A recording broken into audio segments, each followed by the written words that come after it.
Broadcasting live from atop the Rocky Mountains, the crossroads of the West. You are listening to the Liberty RoundTable Radio Talk Show.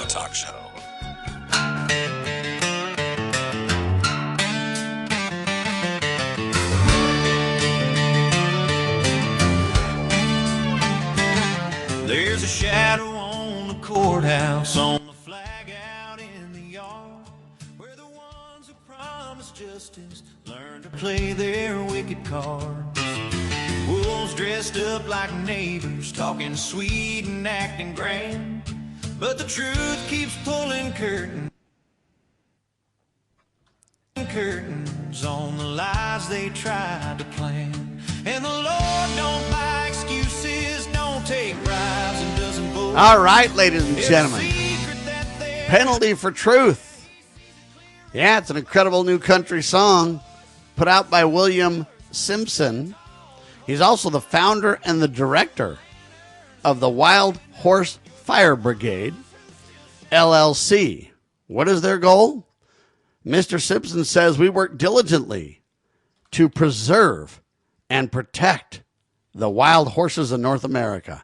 It's a cool topic, ladies and gentlemen. He lives in a 400-square-foot cabin on the top of a mountain, and he's using satellite internet to get to us. We hope this works out very well. Mr. Simpson, welcome to Liberty Roundtable Live, sir.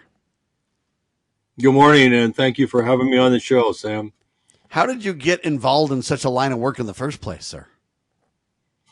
Well, moved into the wilderness after a 4-year sailing expedition, and I grew up on a ranch. So I wanted to move back to the valley where I grew up, and that was in southern Oregon and the Applegate Valley. But prices of land got so high because of the marijuana industry buying up all the land. I ended up just on the other side of the border here in California. So I'm 2 miles from the Oregon-California border. And ended up buying some land because it was reasonable. It was far out wilderness, so I could afford it. And, we're surrounded by mountains and wildlife, and it turns out there was some wild horses here. So you met the wild horses, then what happened? Well, I started studying them. I went to Oregon State. I was a pre-med science major, and so I had that packed in the back of my brain, all that science I studied. And when I grew up logging and, doing the things that we do to make extra money to pay the mortgage on the ranch, ranching and growing cattle, it's hard to make a living at that. So we were poor and didn't have much money. And so I built some other experience. And so when I got up here and I started seeing these horses and how they were reducing wildfire fuels very effectively, and then also they're the only large herbivore in North America that reseeds as they graze. The ruminants, deer, elk, cows, sheep, goats, all have a multi-chambered stomach, and they chew a cud. So when they eat seeded plants and grasses, the remastication, when they burp up the cud and they rechew it, that extensive mastication damages the seed. So when they poop, nothing comes out in their droppings and grows. Whereas horses, because they move through quickly, they're like us. They have single stomach. When they eat seed and then it passes through and drops out in their droppings on the ground, those seeds have a 90% germination rate, approximately, according to Oregon State. They did a study of the germinability of horse dung. So they're farmers. American wild horses are actually farmers. They plant more than they need for themselves, which benefits all the cervids, the deer, elk, all the other large animals in pronghorn and so forth. So they're quite beneficial. They mow the lawn, they reseed the lawn, and they fertilize the lawn, so to speak. And ladies and gentlemen, this is really important to understand because we've had all these fires around the country, and most of them literally could be prevented, is the point. Trump has made this point a couple of times, but he gets lambasted by the environmentalists and everything else. What we need to turn to ranchers and farmers and those who really do care about the land, who really do understand what's at stake.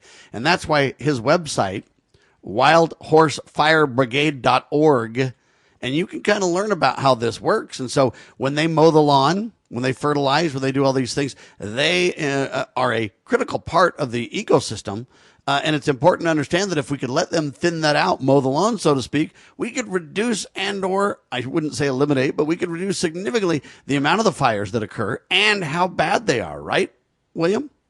Yeah, and Sam, the other thing too is the BLM, the Bureau of Land Management, is currently mismanaging these American heritage horses. I mean, we built the country off their backs, and right now they're rounding them all up, and they've got 70,000 in what would be the equivalent of a FEMA camp. They set up these off-range holding areas, they call them, and they brand the horses, they sterilize these horses, and then they send them off to these holding areas. And taxpayers are paying $150 million a year to feed them grass, which is the stuff they were grazing and reducing fire fuels. So, I mean, it's really an insult to the American public and we the people, because these horses were, and when President Richard Nixon signed the 1971 Free Roaming Wild and Horse Protection Act, the preamble to that act and the intent is a very noble cause. And it says that they're an integral part of the American heritage in our landscape, and that they shall be protected against roundup, branding, harassment, and slaughter or death. And the BLM does all of that today. And they've become a fiefdom. But let me stop you and ask you why, though. Why are they doing this, though? Why don't they leave it to ranchers and people locally who live there, who care, who give their lives, their hearts, their dedication, their sweat, to these causes? Why are they doing this? Well, the problem is bad management of the economics of the public land. The BLM manages 245 million acres of public land right now. U.S. Forest Service has 198 million. There's about 354 million acres of privately owned timber. So the BLM's chunk, the 245 million, when President Nixon signed the Protection Act in for the horses, and so he has set aside 53 million acres for these horses.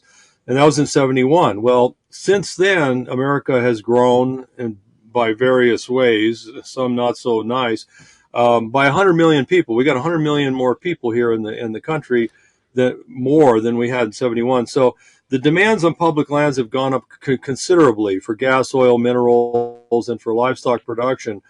The government subsidizes, we the people subsidize ranching, where ranchers are buying grazing permits on public land. And so how that works is they have a unit of grazing, they call it an AUM, so Alpha Uniform Mike, and an AUM is one cow, one calf per month on the land, and a calf can be 500 pounds, so it's not a small animal.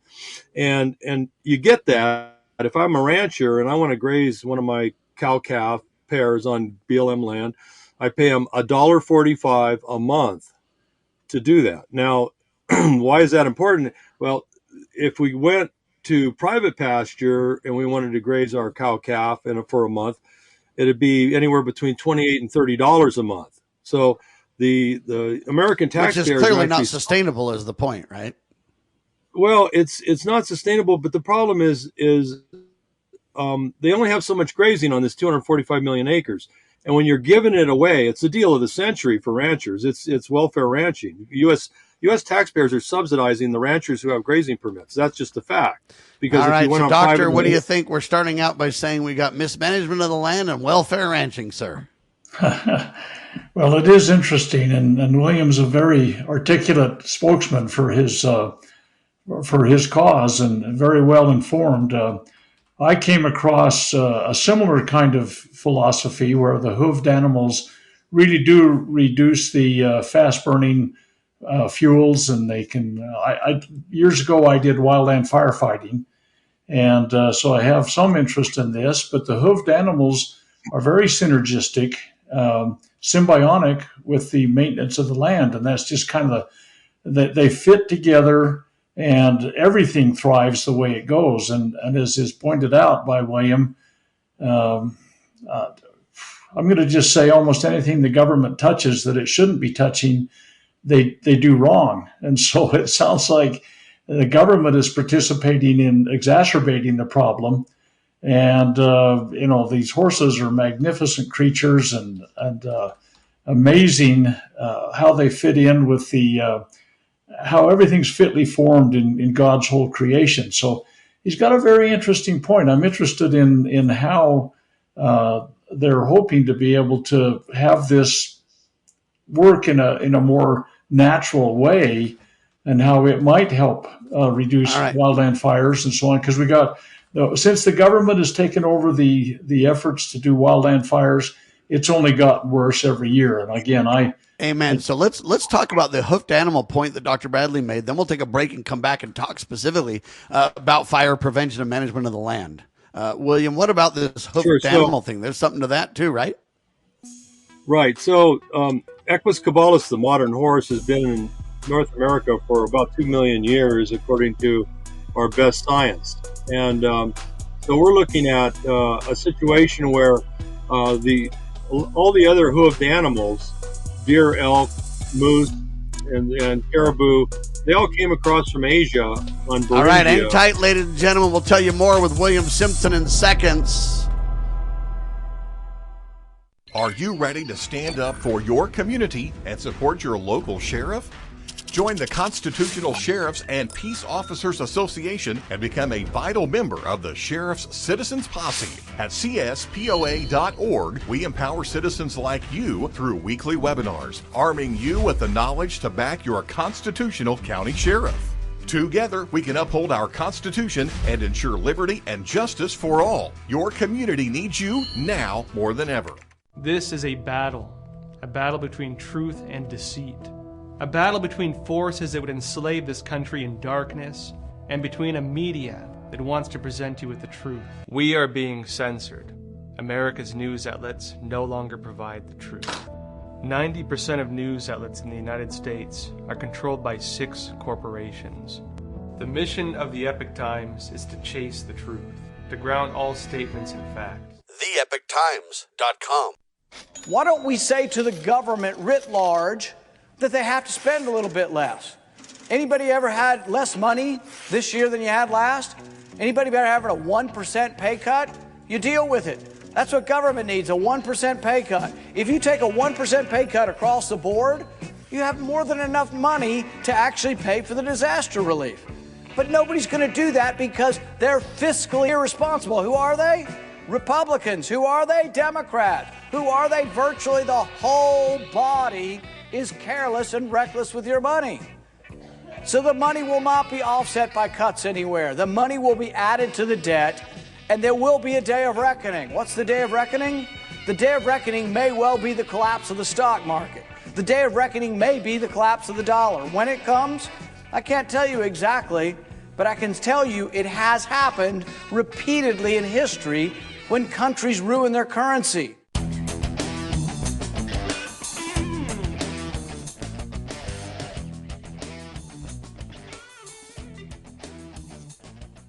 Okay, Sam and I are here visiting with William Simpson II, I think, in regards to this symbiotic relationship that horses have had with nature and the land for millennia, many times millennia. And before the break, William was talking a little bit about how this relationship with everything that's all fitly formed that seems to work together for the betterment of the furtherance of the way the whole law of nature deals with everything. So, William, we had to take a break, but I'd like to hear more about what you've got to say about some of these hoofed animals. Right. Sam had a question right before that, though I didn't get to answer, which was, why are they rounding up all these horses, right? Mm. And the reason is an economic reason. On the public lands, the land managers for the Bureau of Land Management want to make more grazing and they are an invasive species in North America. There are no cow fossils anywhere in North America. All the cattle, sheep, and goats were brought from the old world with the settlers to North America, whereas Equus caballus, the horse, has been here for 2 million years. They are truly native. They should have a little stamp that says Made in America on them because they are truly American. All the horses in the world actually came from here originally, and 1 million years ago crossed over Beringia, which is the land bridge between Alaska and Siberia. They crossed over, and that's how Eurasia got all their horses. They didn't have horses until America gave them to them. So, so with that said, the BLM likes to paint a picture that they're not native, which is a false narrative. It is absolutely false. They also say they have no natural predators, also false. So with those things said, when we're looking at the difference between an ungulate that's a ruminid versus a non-ruminid, the horse being the non-ruminid, the ruminid has chews a cud, they have a multi-chambered stomach, and they don't have any upper front incisors like we do. We have these top teeth in the front. Ruminids don't have that. They have a dental pad there. So when they eat, they have God gave them prehensile tongue, and they'll stick out their tongue, and they'll kind of bring things toward their bottom teeth, and then they pull up like a scythe. And so there's a little tugging, there's a bit of uprooting there, and so forth. But ruminids don't reseed for the large part, so they graze off. And that's why goats and things, if you're using them for wildfire protection, you got to be really careful, because eventually they'll bankrupt the seed bank, which is nature's way of spreading seed where they don't all germinate year one. Some year two, all the way out to like 7-8 years out, seeds can germinate that were dropped in previous years. Horses, on the other hand, do reseed, and they're a member of the parasitactyl family. So they're single-toed animals, but they're related to elephants and tapirs because they have a nose that they use like a finger, and they feel things with their tip of their nose. They're quite unusual. Horses in North America, I think, are very highly treasured, and were treasured by the Lakota tribe because they saw them as another nation. In fact, they call it the Horse Nation. They really respected them. When you think about it, though, these hoofed animals, I mean, they basically rototill the land, which lets the land kind of break up and mulch and do all that. I mean, I'm not a professional at this. I'm just telling you, it mixes all that up like kind of a rototiller would in many ways, like a light rototiller constantly, which actually is healthy for the soil. It breaks that down. There's a ton of good, and it really, speaking of the fire discussion, it really changes the game on the fire threat, right?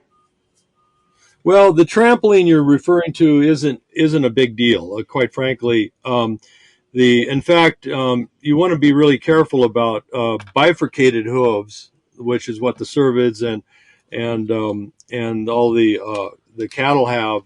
The bifurcated hoof tends to penetrate deeply into the ground, and that can be good and bad depending on where you are. If you're on a slope or things like that, it's not ideal to have that happening.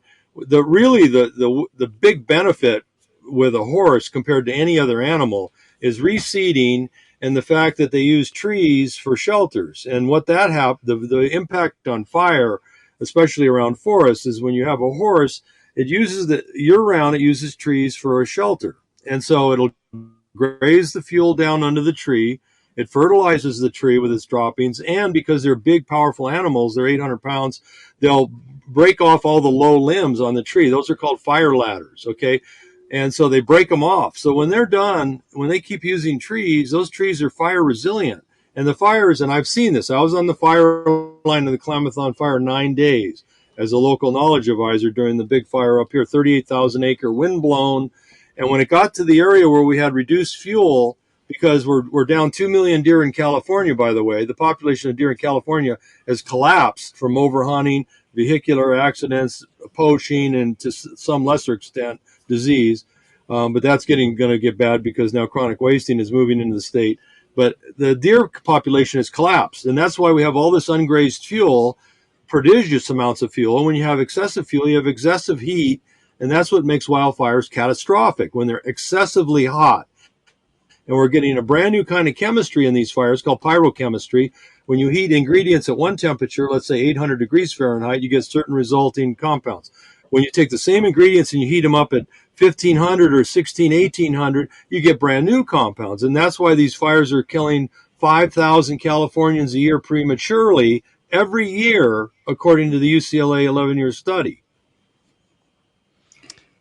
William, I'm wondering, as you look at these things, like I say, you've got a very vast knowledge base about this. I'm wondering if you're able to take that knowledge into the the Forest Service, the BLM, and how that's received within the groups. I mean, a lot of times, people get deflected without even hearing I'm getting a hearing, and I'm wondering, are you having any success bringing your message into these, government management groups that seem to be the knows all, ends all, bees all, the God that we worship? So how are they receiving you?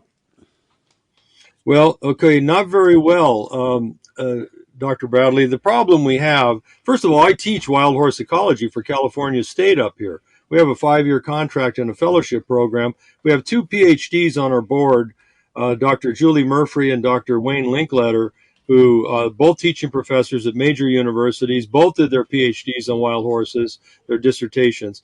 And they both think what we're doing is amazing and that we're on the cutting edge of equine research, and I believe we are. The government is not very receptive, and the reason being is they think I'm going to break their rice bowl. And what I mean by that is when I was a logger, my family had a capital investment in logging equipment, and when the spotted owl came along, there was a flawed scientist. I think the guy doesn't know what he's talking about. Came out and was pounding the table that loggers are killing the spotted owl, and put 4,000 families in Southern Oregon out of business, including our business, went belly up with 4,000 others. And then at that point, the United States Forest Service that used to manage forests for sustainable timber harvest sat back and they go, now what do we do? The loggers are gone. We're not going to have sustainable timber. What do we do? Well, they have project fires now. And when you look at their budget at the GAO, they spend 90% of their budget on firefighting. They call it suppression, which curiously kind of sounds like prevention, and it's not. It's firefighting, and they need to call it what it is. They're spending, they have about a $10 billion a year budget. They spend about $9 billion on firefighting. And the amount they spend on prevention is a tiny percentage, like 5% of that. And by the way, what is it? It's more burning, prescribed burning, which is a bad prescription. You can't burn a landscape safely when you have prodigious fuel loads, because without the herbivores here, which are depleted in all the western states across the board, we're collapsed. William J. Ripple's preeminent study, The Collapse of Large Herbivores, published, peer-reviewed, and they looked at several continents on top of North America. When you lose your herbivores, catastrophic fire evolves. And what makes it catastrophic? The prodigious fuel creates ridiculous levels of heat, and that pasteurizes the soils down 10 inches deep. That kills the microbiome. And the microbiome, all the little critters in the soil, the bacteria and other things, they create chelated minerals that feed plants. Inorganic minerals are not good for any living thing. We can't use them. They just go right through you.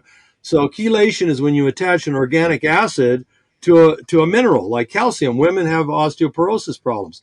So if they buy calcium oxide or calcium carbonate, for instance, calcium carbonate, that just goes right through you. You absorb very little. But if you buy a chelated calcium citrate, it's got citric acid attached, more money, but guess what? It's like a trailer hitch. Your cells can pull it in and use it. So when you kill the microbiome in the soil, you've just wiped out all the ecology in the soil. And then when you have catastrophic heat from too much fuel from a collapsed herbivory, the ground gets pasteurized, kills everything, no root stabilization. So when the winter rains come in the West Coast, after the big fire season, no soil stabilization, all the mud goes down in the streams and rivers where the salmon just laid their eggs, and all the eggs get covered over and suffocate. And then there's no cohort of salmon 3-4 years later, and everybody goes, oh, this is terrible. It must be the dams. We better rip out all the dams. It's not the dams. It's the wildfire. All right, I'm going to put William Simpson's comments into plain English to some degree, ladies and gentlemen. The good professor's waxing eloquent. But I'll tell you what, for the rest of us, hey, man, these people for filthy lucre are absolutely horrible stewards of the land. That's the bottom line here. And we need to let local people who understand and who care and who live that life handle this. There's a movie about this and these horses called Force of Nature.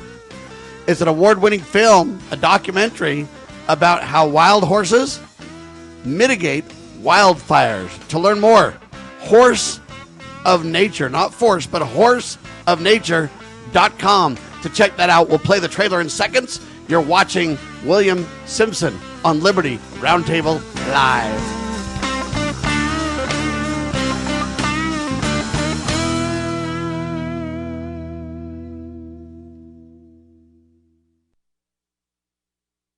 Exposing corruption.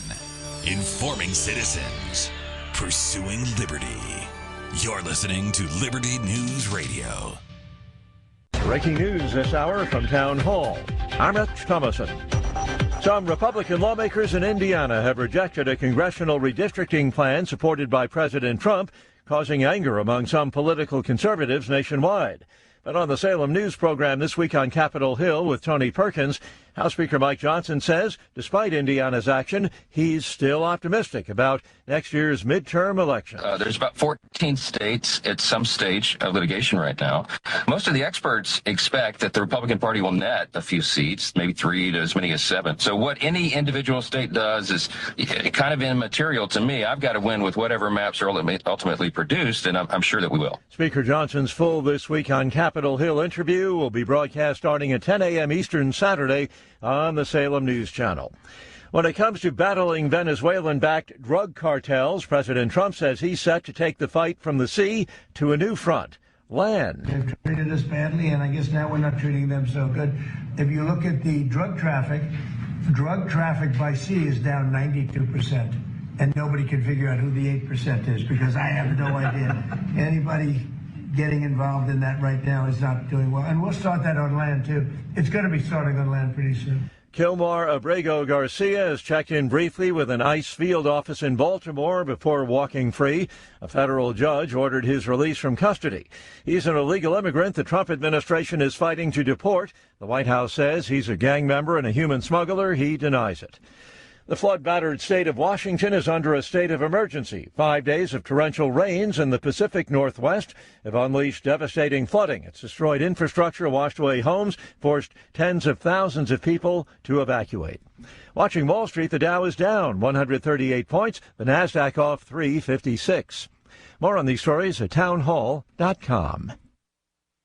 Hey, it's Mike Gallagher. The holidays are right around the corner, and you know what that means. Travel, gifts, family gatherings, and a whole lot of spending. Here's a way to get ahead of it all. Call my friends Mike and Brian and the team at Fellowship Home Loans. Rates have dropped again. That means you could refinance, lower your monthly payment, even skip your next 2 mortgage payments. That's right, 2 months with no mortgage payment. Put away the checkbook. Keep that money for the holidays. You won't be making any more payments till 2026. Maybe you're not looking to refinance, but you need access to cash. Well, Fellowship now offers their own HELOC and line of credit. Approval just takes a few minutes, and you can have funds in your account in as little as 4 days. Use it to pay off bills, finish a renovation, or simply get ready for the new year. Just go to fellowshiphomeloans.com/MikeG, fellowshiphomeloans.com/MikeG, or call 800-510-MIKE, 800-510-MIKE, 800-510-6453. Fellowship Home Loans, mortgage lending by the book. Nationwide Mortgage Bankers, DBA Fellowship Home Loans, Equal Housing Lender, NMLS number 819382.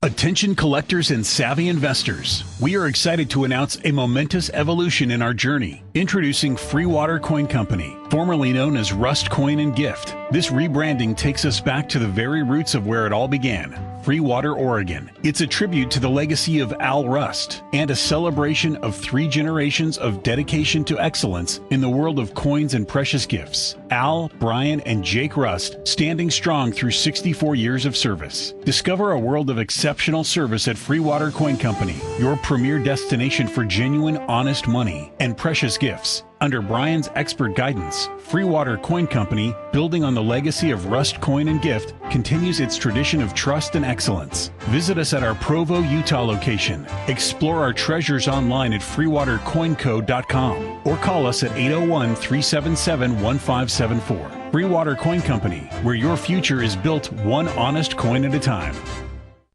Looking for an IT partner that truly understands your needs? Managed IT Services is the answer. We meet with you regularly to discuss your goals and form a tailored technology plan. Our customers have called us a trusted advisor who delivers. When it comes to IT, we do it all. Firewalls, cloud storage, server migration, and more. Say goodbye to long-term contracts and hello to a team that earns your business month after month. Call 801-706-6980 now and let Managed IT Services transform your IT experience. Have you ever had great honey? No, I mean really good, all-natural, raw honey? Well, now you can, thanks to localhoneyman.com. We can ship out our locally made honey all across the U.S. So don't worry, you won't miss out. Plus, local Honeyman has so many different flavors, like Utah Wildflower, High Desert Delight, Happy Valley, and Blackberry, just to name a few. So purchase your delicious raw honey today at localhoneyman.com.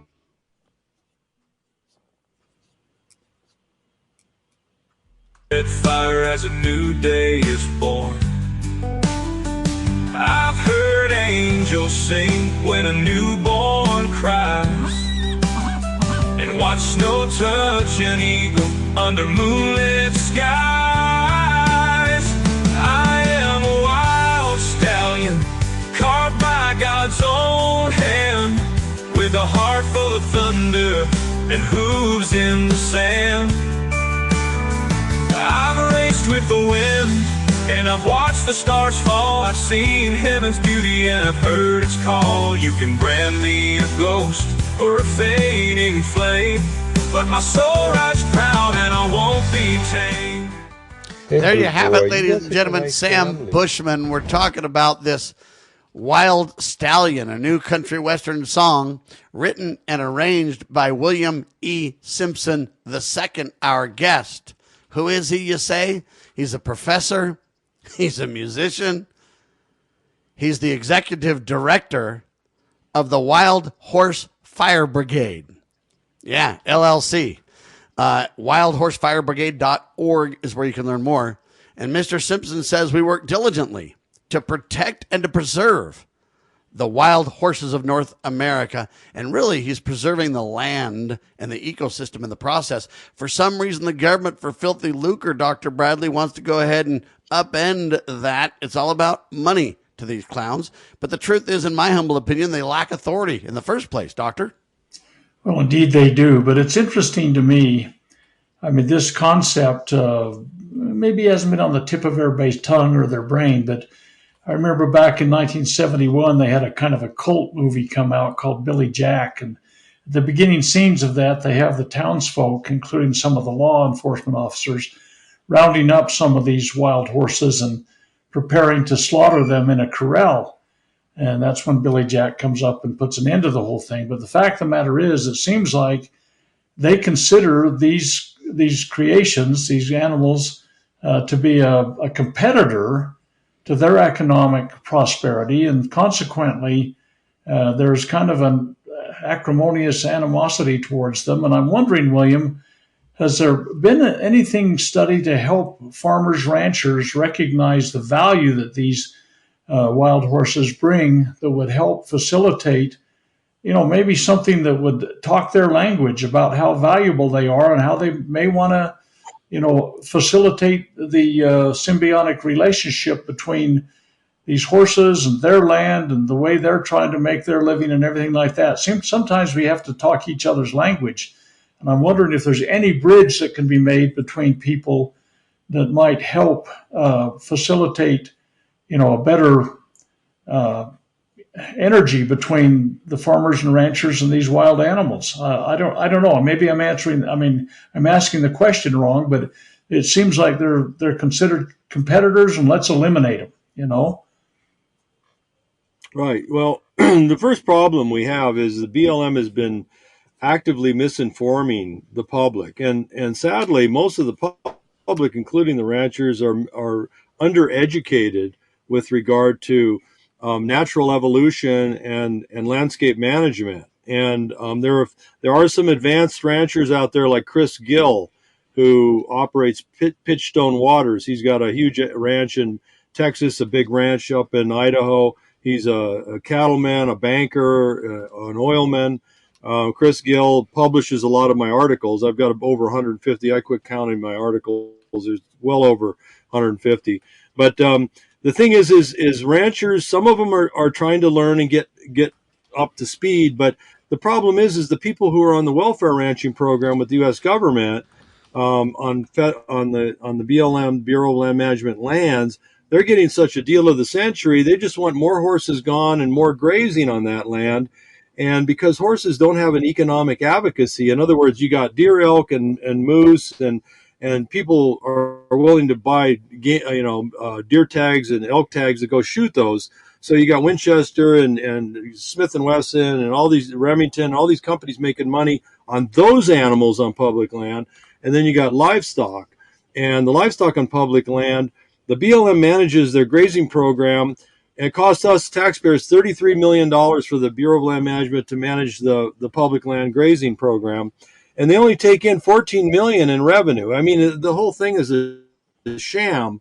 And then they're rounding up these precious wild horses and putting them in holding and charging us another $150 million a year to put them in jail, when it's our plan is to use the Humane Transfer of Excess Animals Act, a federal act in place, and just relocate them to where there's no economic competition with oil, gas, mineral, or livestock, and i.e. our forests out here that are on fire every year in the far west. Put them up in the wilderness where their natural cove all predators live, and it solves all these problems. It creates more grazing for the ranchers. My program, it's called the Natural Wildfire Abatement and Forest Protection Plan. That's the big name. Natural Wildfire Abatement and Forest Protection Plan. Published in Europe at Rewilding Europe and they have a wildfire focused online journal that's run by a bunch of PhDs called Graze Life. And my article, my 5-year study, was their inaugural article to launch that whole platform. But we know it works because we stopped the big wildfire up here in an area where you can't do livestock. You put cows and sheep up where I am, the lions, the bears, and the wolves will eat them, and you lose money.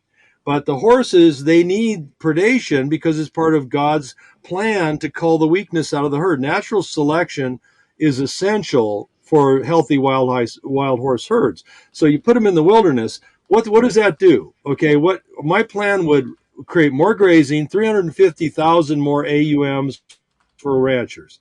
That's number one. Number two, we save 150 million right off the top by moving all of those sterilized horses into wildfire management roles. Okay, that's 150 million a year that we can put into improving grazing lands for agriculture. Okay, that's number two. Number three is we know from the UCLA study that 5,000 Californians die prematurely every year from toxins in the wildfire smoke. They're not engulfed in smoke. People are dying 300 miles away from the fire because of these new chemicals that are being formed from the new high temperature fire. Okay, that cost, UCLA figured it out, that cost just California $435 billion. I put their study into I put that study into a supercomputer, and I said, please extrapolate this across the West Coast. What is the death toll every year, and what is the economic impact? Supercomputer said we're looking at about 8,500 dead people prematurely, men, women, children, grandmas, grandpas, moms and dads dead prematurely, okay, and $1.5 trillion in economic impact, okay? So if we put these horses out here and we make a tiny impact on that wildfire and the wildfire smoke, let's say we do a 5%, okay, of 1.5 trillion. That is huge savings on the back end on top of it all.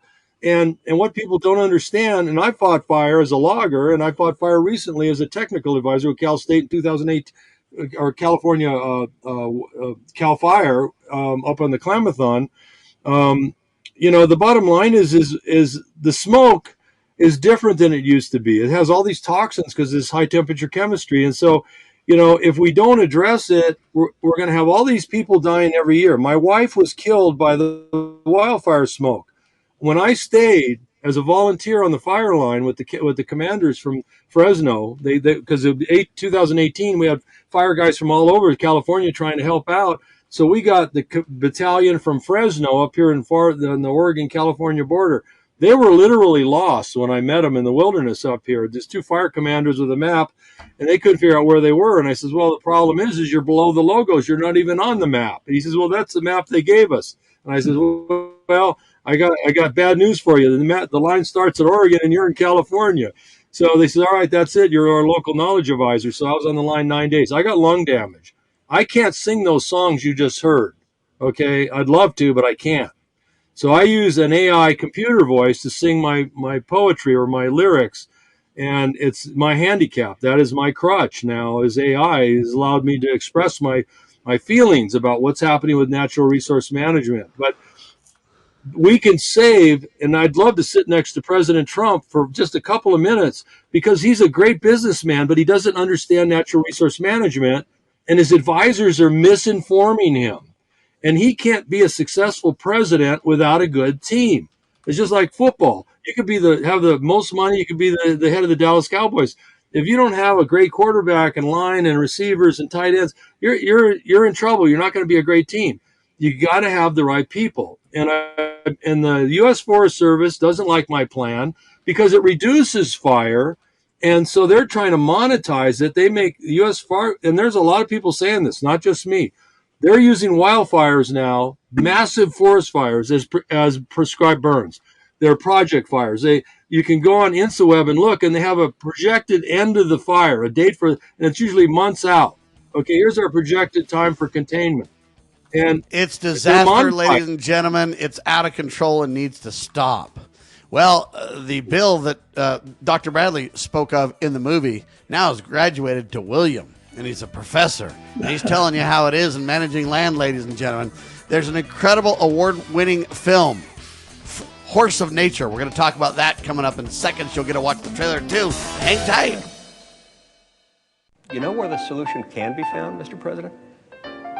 In churches, in wedding chapels, in maternity wards across the country and around the world. More babies will mean forward-looking adults, the sort we need to tackle long-term, large-scale problems. American babies in particular are likely going to be wealthier, better educated, and more conservation-minded than children raised in still industrializing countries. As economist Tyler Cowen recently wrote, quote, "By having more children, you're making your nation more populous, thus boosting its capacity to solve climate change.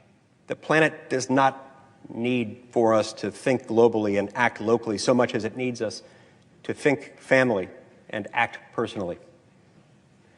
The solution to so many of our problems, at all times and in all places, is to fall in love, get married, and have some kids."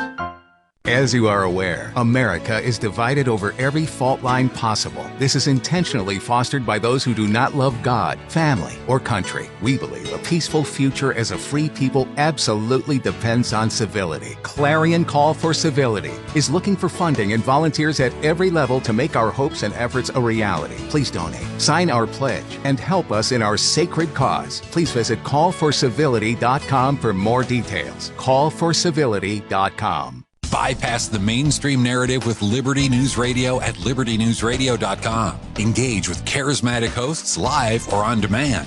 We cover the crucial news focused on God, family, and country. News that other networks simply refuse to use. Think of LNR's hard-hitting news and podcast at your fingertips, anytime, anywhere. Join us at libertynewsradio.com. Empower your day with the truth, because the truth will set you free. libertynewsradio.com.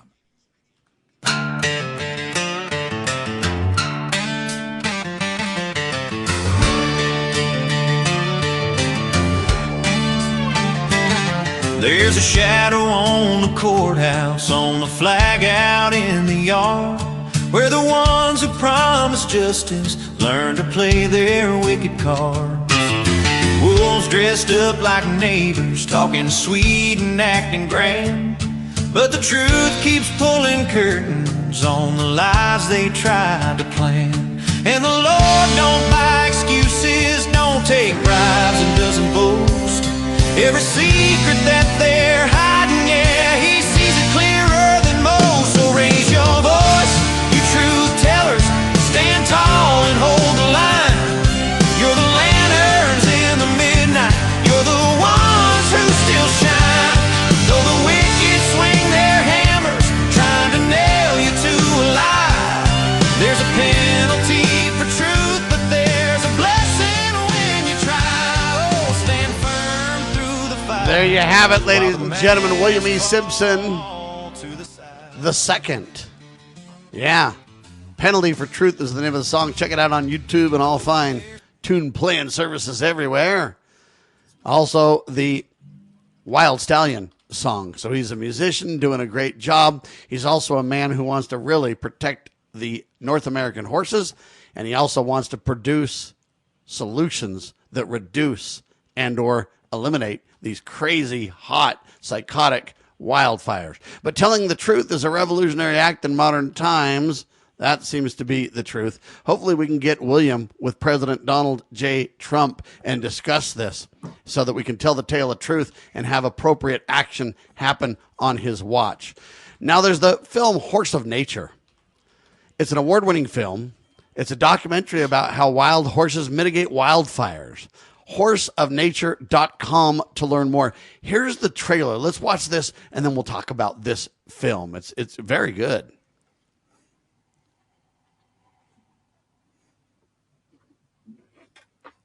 Okay, we'll work on getting that film together. In the meantime, William, tell us about the film. Give us a little bit of a prelogue or whatever you want to call it. A little bit of a intro. Yeah. So Colorado College came down 2 months before the big Klamathon fire, 38,000 acre windblown fire, deadly fire.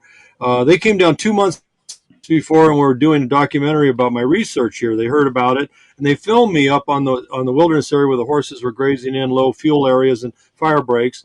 And I predicted that these fire breaks, right on camera, 2 months before the fire, what would happen if a fire got to this area? It would lay down, and could stop it before it got to the forest and destroyed all the heavy, the big old growth timber. I want to preserve forests for logging. I want to see sustainable logging again. And but 2 months later, here comes this big fire. Everything I said in that first documentary, which was called Fuel, Fire, and Wild Horses, and people can watch that. It's at Horse of Nature, by the way. That film is there, and you can watch that whole film.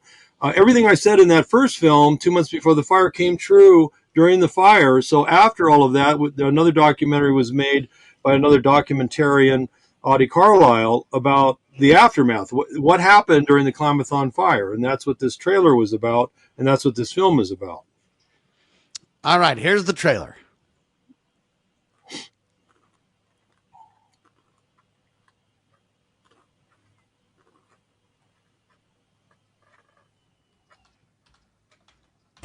This fire broke out yesterday afternoon, the day after Independence Day, near the town of Hornbrook. Fire went up and it went around, it came across, and then it was coming back down like a big horseshoe. And even our friends said, you better get out of there, you better get. When it got to the area where the horses had grazed in these huge fire breaks, it started slowing down. It didn't have the ferocity it had when it had all kinds of fuel. In California, we have probably about 30 million, 20 million acres like this where you can't do livestock production, but it's fire prone. What do? I was very fortunate. A lot of my neighbors in the community were not. First she lost her balance, then she lost the use of her legs, then she lost the use of her arms and her hands, and then she couldn't talk. Yeah, she said you got to make sure this doesn't happen to other people. That's hard to discuss.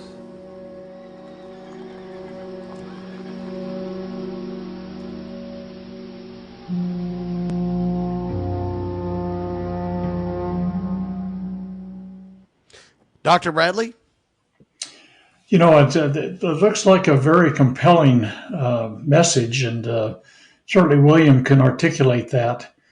It's been kind of inferred that a lot of times, unless you have a cost-benefit analysis with a guy like Donald Trump as a businessman is going to put dollars and cents to it, that you kind of get deflected or blunted. And it seems like there just needs to be some education, some intelligent exchanges. Are there any forums, William, that there's that kind of outreach that's going on where people are reaching across the table and saying, well, I get the thing that's driving you and you get the thing that's driving me, but can we find some common ground that this could be kind of facilitated with? I mean, are there those kind of forums going on out there? To some extent there are. I've done interviews with ABC News, CBS, NBC, all these various large media, The Atlantic, The Guardian. The problem we're having is with the Bureau of Land Management. And then he graduates to Liberty Roundtable Live, people. Just saying. There we go. Right, yeah, I didn't mean to. Yeah, so and here I am, on the big time, right? So the bottom line is the current ship of state, if you will, it's heading the wrong direction, and it has a lot of momentum, and there's a lot of people bought in. When you look at a wildland firefighter and you look at the equipment he's got on, that represents probably 20 big corporations making a fortune on catastrophic fire. Just look at the hoses they use in wildland fire. They're not the regular fire hose. They're these really thin-walled rubber hoses covered with canvas. You can only use them one time and you throw them away. Well, Gates Rubber makes those. They're making a fortune. They sell thousands of miles of that stuff. Everybody is getting addicted to fire and monetizing wildfire. And then when I come along with even it doesn't matter what the economics are, Dr. Bradley, I can show in front of a federal judge with a team of accountants how we would save $5 billion a year. Now, Trump could be a hero on this. And I'm not trying to, I'm just a guy out here. I'm a soldier on the line trying to do my part, okay? And we paid a heavy price for the knowledge that I have. For instance, I'm the first ecologist that has seen wild horses aren't afraid of fire. They graze right in front of the fire line and they didn't run. They're not like a domestic horse. They're different. And, I only saw that because, hey, I was on the fire line as a volunteer. I didn't get paid. I got lung damage. I had no medical coverage for it. And so, and then the smoke killed my wife.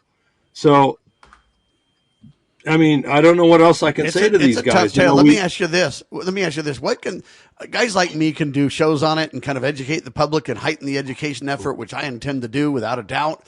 I think these solutions are tremendous, and I just don't understand how we can't get to President Trump on them. The clowns, rappers, and everybody else can get to the Donald and, the porn queens and everybody else, but the rest of us struggle. It's a sad tale to tell. I digress, except to say, what can we, the average American, do to help this cause? William? Well, there's several things we can do. One, first of all, we're an all-volunteer nonprofit. We're a 501c3. We're run by donations. Our program, our fellowship with Cal State is run by donations. We don't have any grants or any federal money. We're not using tax dollars. I don't make anything doing my job. I work 100 hours a week. So, and I'm 73 now, and I'm still working as harder than I ever had in my whole life. When we also need to, besides supporting Wild Horse Fire Brigade, we need somebody to step up and give us the kind of funding I think we deserve it. We've earned it. We've proven that we have a program that can save $5 billion and 8,000 lives every year on the West Coast. What kills 8,000 people a year right now in America? What? And it's not like, drug addiction where somebody's doing it to themselves, or lung cancer from smoking. These are innocent people that are killed hundreds of miles away. Kids, and that doesn't even count the children that have a predisposition for diseases as they get older. They have a built-in comorbidity from the smoke. And so this is a big deal. The other thing we can do is write letters to the president and his wife. Mrs. Trump is a horse lover, and she needs to know about our plan, because this is a win-win-win. Ranchers win, the BLM wins, the forest, the people suffering from smoke and fire, and the insurance industry wins. We'll be able to get insurance again, because these new couples moving out into the country, they want to build their dream home. They get 5 acres. You can't get a mortgage, because without fire insurance, they're not going to give you the money. And nobody out here can, unless you go to Lloyd's, you can't get fire insurance. I can't get fire insurance. The state of California is having huge trouble with getting any insurance for fire. And so you can't even rebuild after the fire either. So, we've got to address this problem. And at Horse of Nature, by the way, my plan is so well recognized and so good to the insurance industry that AM Best even did their own documentary. And those are the insurance industry analysts and credit rating guys that have been around since 1896. This is a real deal organization that oversees the insurance industry. When they heard about this plan, they go, well, we need to do our own documentary. This is great. So there's actually at Horse of Nature, there's an 8-minute documentary from AM Best there. So, I just got to sit down with somebody. I'd like to sit down with our president and explain this to him, because I don't even trust Lost in Translation, because a lot of his advisors are not giving him the truth. He is being fed misinformation, and he can only do a good job if he has good advisors. Well, is there a website that would have talking points if someone wanted to write a letter to some influencer somewhere? Could they get that off your website, or is there a place that you could point people to that would help them get smarter? Yeah, it'd be wildhorsefirebrigade.org. If they just Google Wild Horse Fire Brigade, it comes right up at the top. Yeah, we have a lot of information there. We've got videos, we've got news releases, we've got. All right, I think we're flat out of time, ladies and gentlemen.